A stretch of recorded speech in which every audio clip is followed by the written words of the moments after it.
30s. They're now down to the mid-20s. New South Wales and Victoria, the worst states where the most number of seats are. So this is a problem. When not even you can crack a quarter of the vote. Yes, this is Primary Live. In Queensland. And as That's Primary Live. Sky News Regional and Sky News on Win. And Tasmania. I don't know what's happening in the Depends where you live in Virgin Victoria. We'll find out together in just a few weeks' time.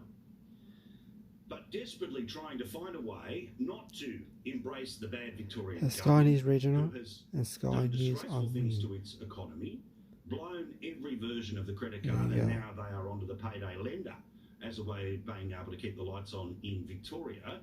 Well, now the entire pot of GST money has been rearranged.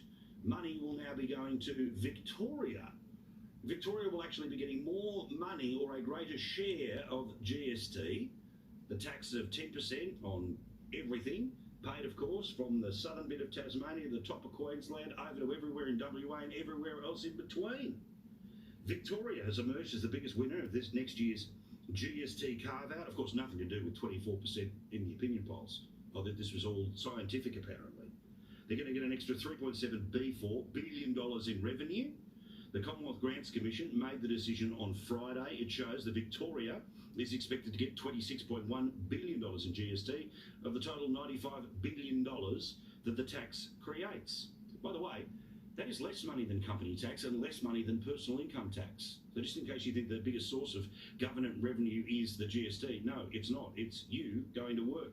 So good luck paying tax until Wednesday. The huge increase to the state coffers is up from $22.5 billion in 24-25, rolling back to $18 and a bit billion in 23-24. Victoria's got 25.7% of the nation's population, but will get 27.5% of the GST.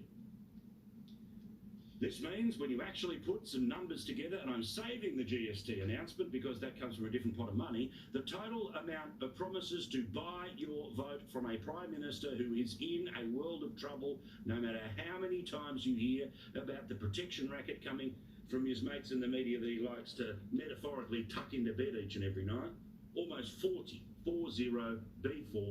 billion.